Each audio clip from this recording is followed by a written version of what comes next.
What is up guys? Ang travel natin ngayon ay Ilocos Norte kasama ang family. Tara, samahan nyo kami. Excited na sila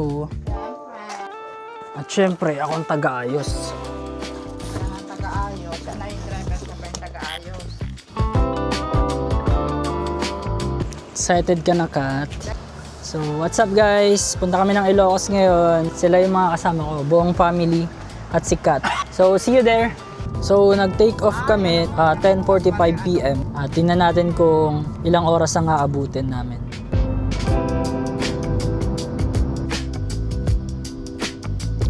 Okay, first time. Okay, unang pag-gas, 500. Thank you. Unang stop over. Bawang La Union. Tapos ang dilim.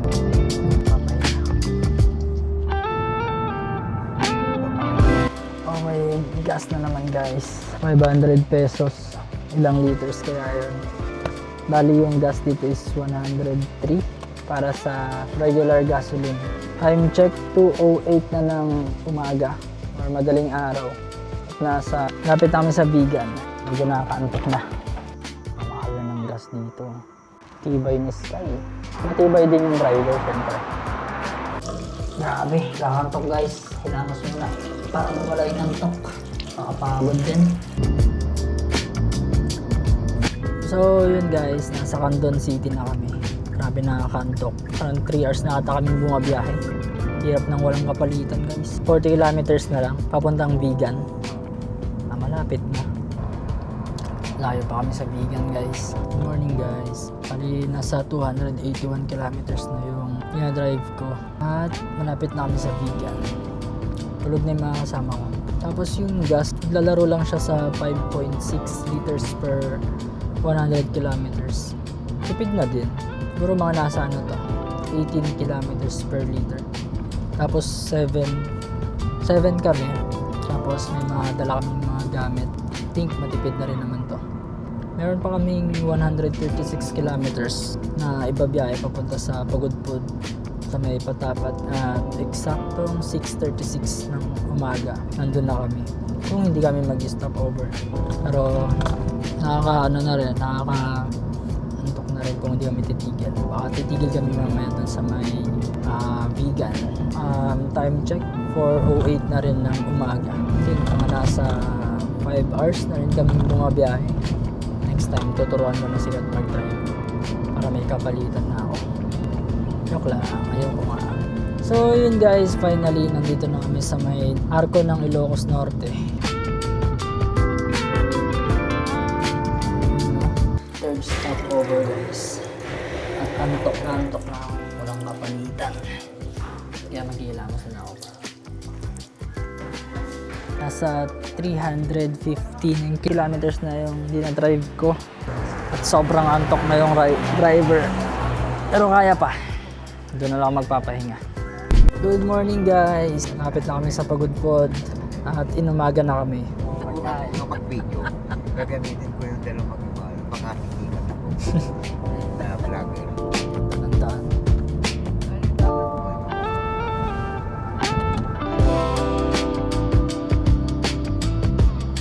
Ano yan? Bakit ganyan?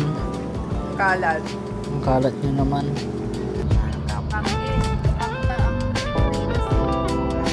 So yun guys, nasa Pagudpud na rin kami sa wakas. 6:56 na ng umaga. Dito maganda mag top speed ng motor guys pag pupunta kayo ng Ilocos. Dito ko sinubukan sa EDV ng una. Kaso 105 lang yung nakuha ko kasi loaded kami nung time na yun. Grabe, ang ganda ng view.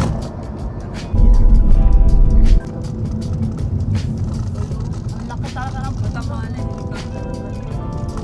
Kaya may ilaw siguro yan sa gabi. Opo.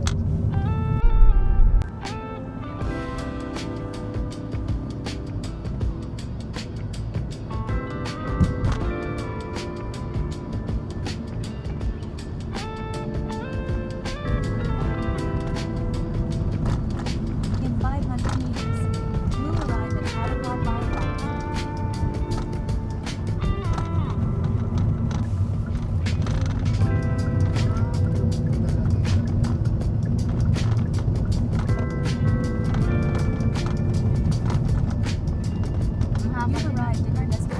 Good morning guys. So nakarating na kami dito sa may Patapat Bridge. At ito yung view na naabutan namin. Napakaganda. Ayan.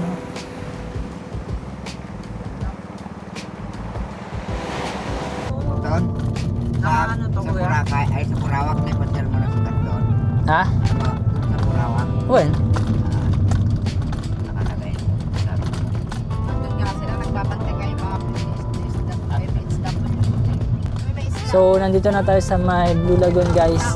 Limang At ganito yung view na makikita nyo. tangka. Tapos nandiyan sa kabila yung dagat. Pakita mo. Ayun. Yun, oh. Ang bundok na damo lang. Walang punong kahoy. Ano ba? Ay, yung aso. Buntis ka pa naman. So, ganito yung beach dito. Ayan. Okay din naman. Maganda. Tapos ganito yung sun. Parang sa LU. So, mama. Tapos si baby ko. Lakas din ang alon. Hey kayo sa vlog. Hi! Okay, nagbasa ka na. Ito yung mga ayaw umitim mo. Si Papa o paalis na.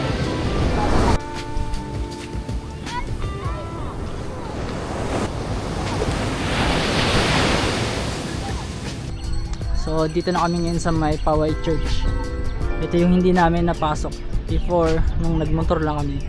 Ngayon papasok kami mamaya. So ganito nga pala yung itsura niya sa loob. Kasi ito yung tatlong pangit kong kapatid. Si Kulaong. Pabalik na kami ng vegan dahil tapos na kami dito sa may Ilocos Norte. Pumunta lang kami ng Paway Church tapos sa may Patapat at sa may Blue Lagoon. Hindi na kami nakapag-swimming sa Blue Lagoon kasi masyado mainit. Nagsiswimming din naman kami next time. At ngayon papunta na kami ng vegan. Alas 3 na ng hapon. Siguro makakarating kami doon mga 4. And then gagala kami sa may Calle Crisologo. Gabi tayo kumala ng Oo, gabi tayo gagala. Good morning guys. So hindi ko na naisama sa vlog yung pagpunta namin sa Calle Crisologo kagabi. Pero ito yung tinutuluyan namin. 5 beds pala to. Merong single, double, at yan. Sila yung mga kasama ko. Family ko na may ingay. So dito na nagtatapos yung vlog. See you sa next vlog guys.